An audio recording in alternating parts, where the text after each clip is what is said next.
What's up, hunty? So I'm going to be making this unit with a 6x6 closure. I've already bleached her knots and tinted her lace. As you can see, it is a few shades darker than me. And you can see I got a little baby hand, so it fit right in there. So these are my two matching body wave. I have a 12-inch and I have a 16-inch that I'm going to be using. You guys know that when I'm making bobs, I only use 2 bundles and I don't double the tracks. So that's what I'm going to be using. And I don't know why my voice want to be so off right now, but it is, so oh well. Okay, so what you have me doing right here is I am just adjusting this this closure to the way that I wanted it to be. This is going to be a deep side part.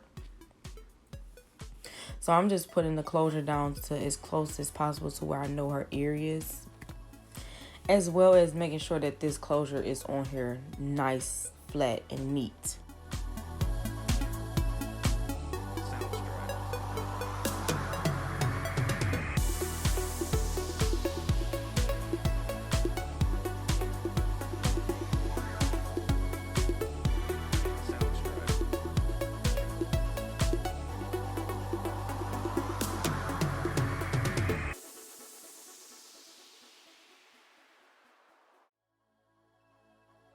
So once I have the front pinned down, I'm going to make sure that I can pin the back down as flat as possible, so that when I start hand sewing this down, I don't have any lumps or spaces or anything.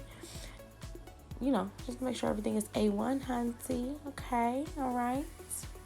That's looking good right there. So I'm going to go ahead and take this closure and I'm going to comb it and put it into a ponytail to make sure that this hair does not get in my way.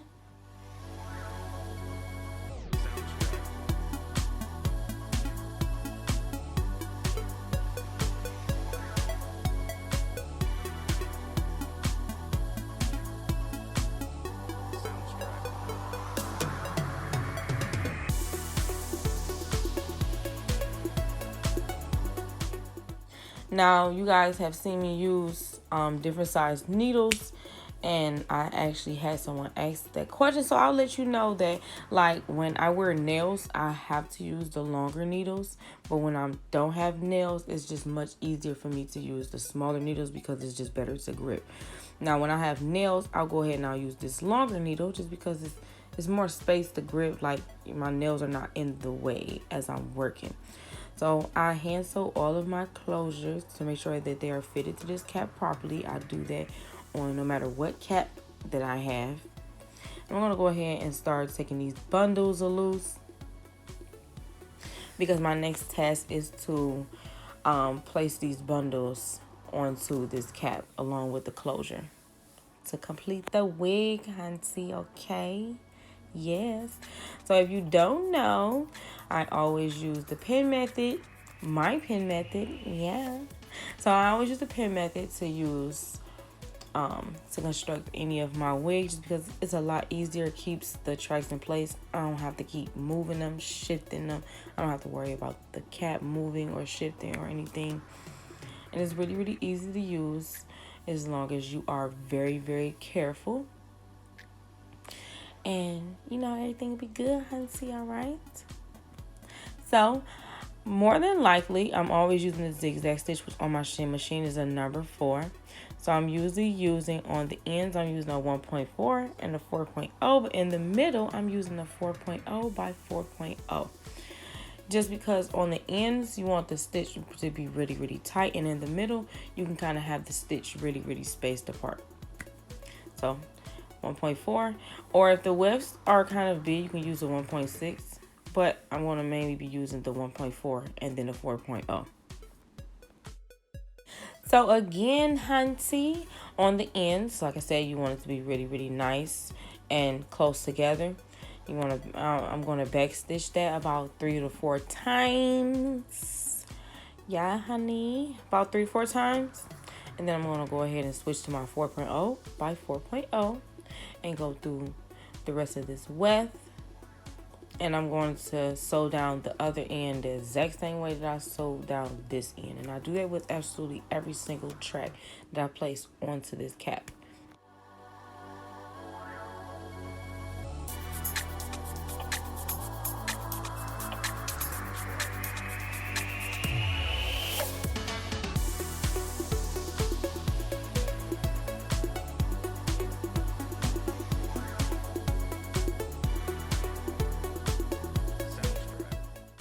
Hunty, do you see how nice and neat that came out?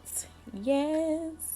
Yes, very happy with the results. So as I said, I complete this process throughout the entire cap. Pin, sew, pin, sew, pin, sew, pin, sew. If you want to see a more in detailed video of that, go ahead and either search for Wig Class 119, or if you're on YouTube, it'll be at the top. So when it comes to pinning down my tracks, what I like to do is I like to use my finger and trace my finger along the track that's up under the new one that I'm placing above it. That way I keep the exact same amount of space in between it. That's how I'm able to do this without writing the guidelines. I use my finger as a guide, the tip of my finger as a guide. And then I place the pins accordingly to how much space is on this cap. Now, what I also like to do is I like to make sure that these pins are at least about an inch, about an inch to a half an inch away from the edge, just because that's my space for my tight stitching. And I'm going to do this all the way up until I get to here. So I'm going to have a lot of space up there at the top. And then, you just go ahead and you just fill that space in. So same thing, I do it all the way till I get to the corners of that closure. Same thing, trace my finger across there, just because it just, to me, is more precise than actually doing the guidelines. Like, you can do the guidelines and you may not follow absolutely every single one of them, or you may have to use a little bit more hair than you thought. You may have to use a little bit less hair than you thought. You know what I mean? Like, excuse me.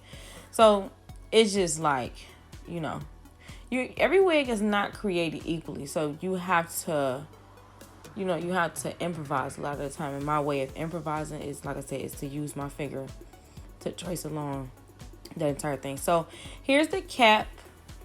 Inside, yeah, I already cut out the excess cap after I was done, and then now it's time for me to go ahead and mold this down, because since she's constructed, it's time for me to go ahead and style her. And like I said, she is a deep side part, so I'm going to go ahead and do my thing. All right, so this is a like regular curl mousse. I don't know why I didn't use the other mousse. I think I just didn't feel like, I don't know, whatever. And you know what? No, actually I used it because I like the way that it smells a lot better than the regular mousse. It's not as much of a good hold as the other one. I would say is like maybe a level up under it. They're very close, very similar. But the one in the orange can is really is a little bit softer, which is kind of why I wanted to use it. Just because the one in the yellow can sometimes will have the hair get a little bit hard. And although you can comb it out, whatever, make it back soft, I just really love the smell of the orange can. So I'm putting that one on here. Go ahead and mold this down. And I'm going to put the scarf on it and allow it to air dry, hunty, okay?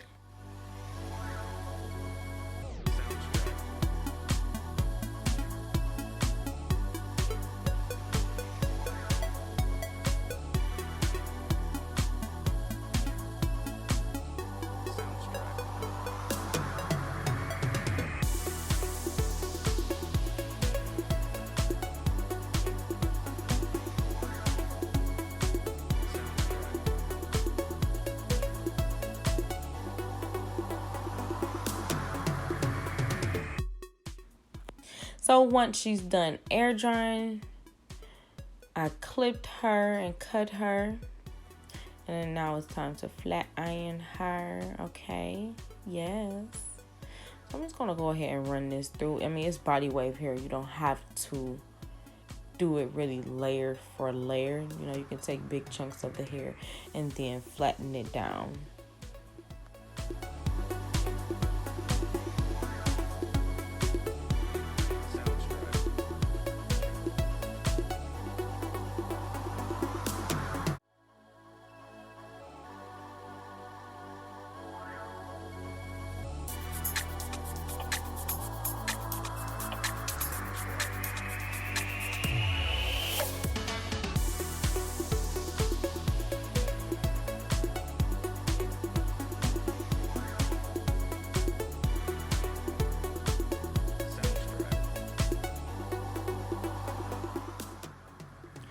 I am loving the movement and the body of this unit.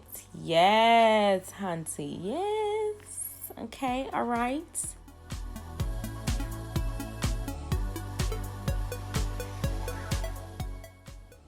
And now, of course, I want to make sure the top is nice and flat and neat. So I'm going to go ahead and run my hot comb through the top to make sure that everything lays down flat, hunty.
Yes. So when she was done, this is how she looks. Yes, baby. There we go. All right. Yes. She came out really, really pretty. So let me know what you thought of this bob in the comments below. Yes, hunty. Let me know what was your favorite part of the video as well. And if you have not subscribed, make sure you subscribe, like, and turn on your notifications. As well as you can follow me on social media. And yeah, you can follow me on social media, Facebook, Instagram. On every Sunday, anyone that follows me on Sundays, I follow back. I try to follow everybody back that follows me on Sundays. So if you follow me during the week, your honey, follow me on Sundays, okay? All right? I'll answer it on Sunday, okay? Anyways, babes, thanks for all the love and support. If you want to get any custom-made units from me, go ahead and DM me. I always have available units on my website. I'm starting to have a lot more that ship in 24 hours or same day. You know, go ahead, browse around, everything, blah, blah, blah. No. Thanks for the support, though, babes. I really, really love and appreciate you guys. And see you in the next video, okay? Mwah. Bye.